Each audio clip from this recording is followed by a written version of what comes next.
Dear students, let's try this problem. This is a comprehension based question. Okay? ठीक है बेटा, ये transition metal and its compound के catalytic activity पे related question है. That is based on catalytic activity. Okay, so let's read this comprehension. Transition metal and their compounds are used as catalyst in industry and in biological system. ठीक है, biological system में भी catalyst का काम करता है ना, transition metal ion. For example in contact process. Contact process आपको पता होना चाहिए. ये है method of preparation of sulphuric acid, जिसमें SO2 को SO3 में ऑक्सीडाइज करते हैं. And we need vanadium pentoxide, जिसमें वेनेडियम का ऑक्सीडेशन स्टेट क्या होता है जी, +5. या फिर वेनेडेट आयन ले सकते हो, जो SO2 को SO3 में ऑक्सीडाइज करता है. बोलो, ऑक्सीडाइज करता है. इधर आ जाओ. क्या करता है? ऑक्सीडाइज करता है. सुपर. अब देखो, ये SO2 है जिसमें सल्फर +4 ऑक्सीडेशन स्टेट में है, और ये SO3 कहाँ चला गया, +6 ऑक्सीडेशन स्टेट में. ठीक है, +4 से +6 है ना. अब ये कैटलिस्ट का काम कर रहा है हमारा वेनेडियम पेंटॉक्साइड. ये है कैटलिस्ट. ध्यान से सुनो बच्चों. देखो, it is thought that the actual oxidation process takes place in 2 stages. ठीक है, अब ये जो पूरा प्रोसेस है ना, तो एक्चुअली में 2 स्टेज में हुआ है. Is it okay? क्लियर है? बोलो. क्लियर है. Okay. The first step, vanadium +5 in the presence of oxide ion, +5 converted to +4. ठीक है ना, तो ये +5 है और ये किस में कन्वर्ट हो रहा है, +4 में. और SO2 को ये खुद रिड्यूस हो रहा है. SO2 +4 को कहाँ भेज रहा है बेटा, +6 में. समझ में आया? ठीक है, तो मतलब पहले क्या हो रहा है कि वेनेडियम पेंटॉक्साइड जो +5 में है वेनेडियम, वो खुद रिड्यूस हो रहा है और SO2 को कहाँ भेज रहा है, SO3 में. +4 से सीधे +6 में भेज रहा है. ठीक है. अब देखो, कैटलिस्ट को हमने +5 से लिया था, अब वो चला गया +4 में. तो हमको पता है कि कैटलिस्ट फिर से रीजनरेट होता है. मतलब +4 से फिर कैटलिस्ट ऑक्सीजन के प्रेजेंस में, हमने ऑक्सीजन भी ले रखा है, फिर से ऑक्सीडाइज होकर के वेनेडियम पेंटॉक्साइड बन जाएगा, मतलब +5 में आ जाएगा. ये रीजनरेशन का रिएक्शन है. समझ में आया?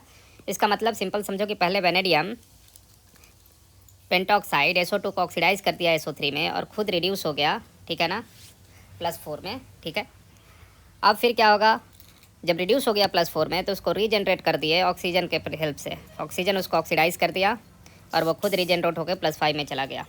ओवरऑल अब इन दोनों रिएक्शन को ऐड करोगे आप, if you add this 1 and 2, तो ओवरऑल जो रिएक्शन होगा वो होगा SO2 + O2, है ना, गिविंग SO3. ये रिएक्शन होगा. ठीक है. Okay okay okay. Now let's see the question. पहला क्वेश्चन क्या है हमारा, the transition metal and their compounds catalyse reaction because. Transition metal और उसके कंपाउंड रिएक्शन को कैटेलाइज करते हैं. क्यों करते हैं ऐसा? क्योंकि they have completely filled as subshell. इससे कुछ लेना देना है नहीं, है ना. क्रोमियम का तो 4s1 होता है, कहाँ से फील्ड है बेटा. कॉपर भी 4s1 3d10 होता है, कहाँ से फील्ड है बेटा. They have comparable size due to poor shielding of DO. ये तो ठीक ठाक है, लेकिन इसका कैटालिटिक से दूर दूर से कोई लेना देना है नहीं बेटा. अब देखो, they introduce entirely new reaction mechanism with lower activation energy. बिल्कुल सही बात. तीसरा सही होगा बेटा. ठीक है.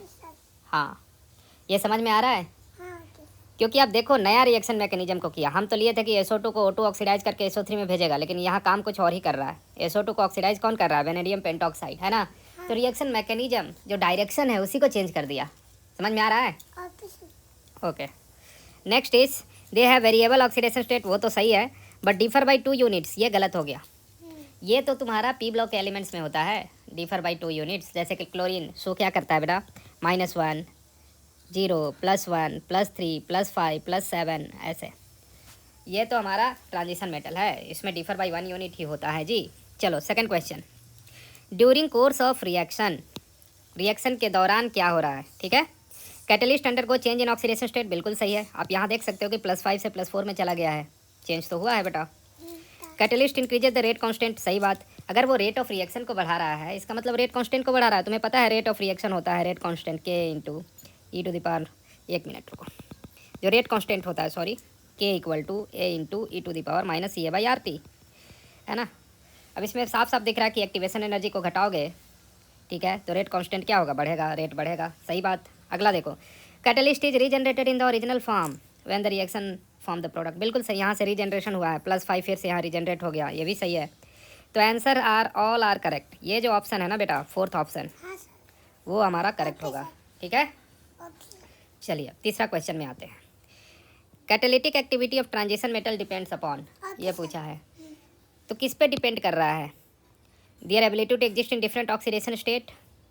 हाँ ठीक ठाक लग रहा है, वो वेरिएबल ऑक्सीडेशन स्टेट शो करता है ना, क्योंकि ये +5 से +4 गया। अगर वो वेरिएबल ऑक्सीडेशन नहीं शो करता तो फिर कैटालिटिक एक्टिविटी शो ही नहीं करता, समझे। Size of the metal ion, नहीं, इस पर तो कोई डिपेंडेंस है नहीं। Number of empty atomic orbital से भी लेना देना नहीं है, तो बेस्ट ऑप्शन होगा their ability to exist in different oxidation state, तीसरा इज द बेस्ट ऑप्शन। अब लास्ट आ जाओ, which of the following ion involved in the ever process will show paramagnetism. Paramagnetism की बात कर रहे हैं बेटा, यू नो पैरामैग्नेटिज्म क्या होता है? अनपेयर्ड इलेक्ट्रॉन होना चाहिए उसके बाद, है ना, अनपेयर्ड इलेक्ट्रॉन। और अनपेयर्ड इलेक्ट्रॉन्स का मतलब है कि वो अट्रैक्टेड टू मैग्नेट होगा। ठीक है, इसमें होता है 3d0 वेनेडियम +5 3d0, तो ये हो गया डायामैग्नेटिक, पहला ऑप्शन गलत। वेनेडियम +4 हो जाएगा 3d1, यानी कि ये हो जाएगा हमारा पैरामैग्नेटिक। ऑक्सीजन माइनस में 10 इलेक्ट्रॉन, ये भी डायामैग्नेटिक हो जाएगा। एंड वेनेडियम +5, यहाँ पे भी ऑक्सीडेशन स्टेट है, यहाँ पर अगर ऑक्सीडेशन स्टेट निकालोगे तो यू विल गेट +5, तो फिर से ये 3d0 आ गया, मतलब डायामैग्नेटिक। ठीक है, तो आंसर हमारा हो जाएगा B, remaining all are diamagnetic except V4+। ठीक है बेटा, हाँ सर। थैंक यू बोलो सबको, थैंक यू बोलो। Please like like share and subscribe the channel. Thank you.